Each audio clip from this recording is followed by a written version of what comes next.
dengan NIM 10513115722. Perkenalkan, nama saya Fatima dengan NIM 10513111452. Perkenalkan, nama saya Cynthia Syabasir dengan NIM 10513114422. Kami dari kelompok 13, kelas 22D.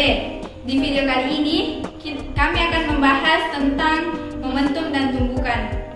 Selamat menyaksikan. Baik, di video kali ini saya akan menjelaskan tentang momentum. Momentum adalah besaran yang menunjukkan ukuran kesukaran untuk memberhentikan gerak suatu benda. Untuk memberhentikan benda, diperlukan usaha yang besarnya sama dengan perubahan energi mekaniknya. Semakin besar massa suatu benda, maka semakin besar pula usaha yang diperlukan untuk menghentikan benda tersebut.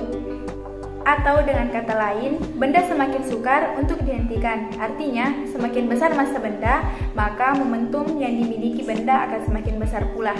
Jadi dapat disimpulkan bahwa momentum berbanding lurus dengan massa. Jenis-jenis momentum. Momentum terdiri atas dua jenis, yaitu momentum linear dan momentum angular. Momentum linear adalah momentum dari benda yang bergerak secara translasi.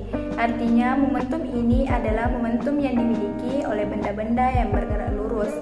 Momentum angular adalah momentum dari benda yang bergerak secara rotasi. Artinya, momentum ini adalah momentum yang dimiliki oleh benda-benda yang bergerak melingkar atau berputar.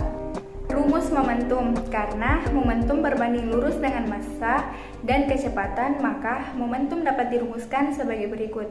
P sama dengan M dikali V. Keterangannya, P momentum dengan satuan kilogram meter per sekon, M massa dengan satuan kilogram, V kecepatan dengan satuan meter per sekon. Pengertian tumbukan. Ketika membahas soal momentum, kita juga tidak terlepas dari pembahasan tentang tumbukan. Tumbukan adalah interaksi dua buah benda atau lebih yang saling bertukar gaya dalam selang waktu tertentu dan memenuhi hukum kekalan momentum. Hukum kekalan momentum berbunyi, jika tidak ada gaya luar yang bekerja pada sistem, maka momentum sebuah sistem akan selalu konstan. Benda yang saling bertabrakan akan mengalami tumbukan yang jenisnya berbeda-beda tergantung dari kondisinya. Jenis-jenis tumbukan ini dibedakan berdasarkan perubahan energi yang terjadi.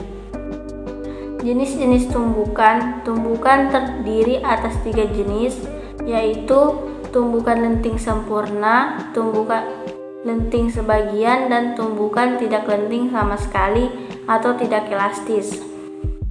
Tumbukan lenting sempurna terjadi jika energi kinetik sebelum tumbukan sama dengan energi kinetik setelah tumbukan. Dengan kata lain, semua energi kinetik di kondisi awal menjadi energi kinetik di kondisi akhir. Pada tumbukan ini berlaku hukum kekalan energi mekanik. Tumbukan lenting sebagian terjadi jika energi kinetik sebelum tumbukan berubah menjadi energi panas, gesekan, bunyi atau deformasi, atau energi yang mengubah bentuk benda setelah tumbukan. Pada tumbukan ini tidak berlaku hukum kekalan energi mekanik. Tumbukan tidak lenting sama sekali. Tumbukan tidak lenting sama sekali terjadi jika energi kinetik berubah saat tumbukan, sehingga membuat benda menyatu dan bergerak bersama setelah tumbukan. Tumbukan ini terjadi apabila salah satu benda memiliki massa dan kecepatan yang jauh lebih besar dibandingkan massa dan kecepatan benda lainnya, sehingga benda lainnya yang bermassa dan berkecepatan kecil akan ikut terbawa. Pada tumbukan ini tidak berlaku hukum kekalan energi mekanik. Rumus tumbukan. Pada tumbukan berlaku persamaan sebagai berikut.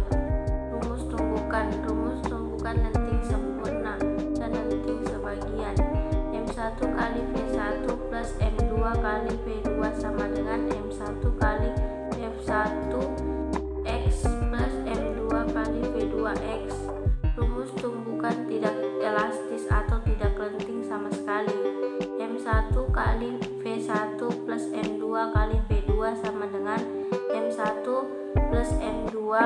kali Px. Keterangan M1 massa benda pertama kilogram, M2 massa benda kedua kilogram, F1 kecepatan benda pertama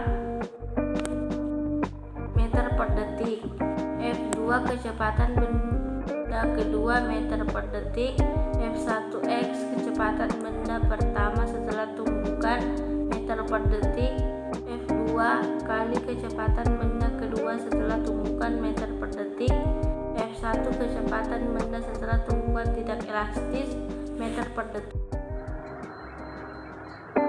Baiklah, di sini saya akan memberi contoh penerapan momentum dan tumbukan dalam dunia farmasi.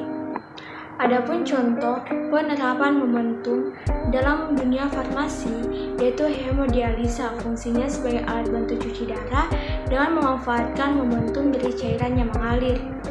Adapun prinsip kerjanya yaitu alat ini mengalirkan darah yang penuh dengan toksin dan limbah nitrogen dari tubuh pasien ke dialiser, tempat pencucian darah.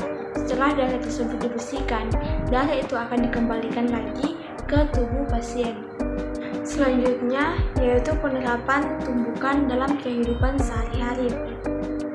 Adapun jenis tumbukan ada 3, yaitu yang pertama tumbukan lenting sempurna. Contoh dari kejadian tumbukan lenting sempurna adalah tumbukan antara dua bola elastis seperti bola biliar antara atom-atom, inti atom, dan partikel-partikel lain yang seukuran dengan atom atau lebih kecil lagi. Dan yang kedua yaitu tumbukan lenting sebagian. Contohnya, tumbukan lenting sebagian adalah benda yang jatuh bebas dan mengalami pemantulan. Dan yang ketiga yaitu tumbukan tidak lenting sempurna, yaitu contohnya tanah liat yang jatuh dan akhirnya menempel ke lantai.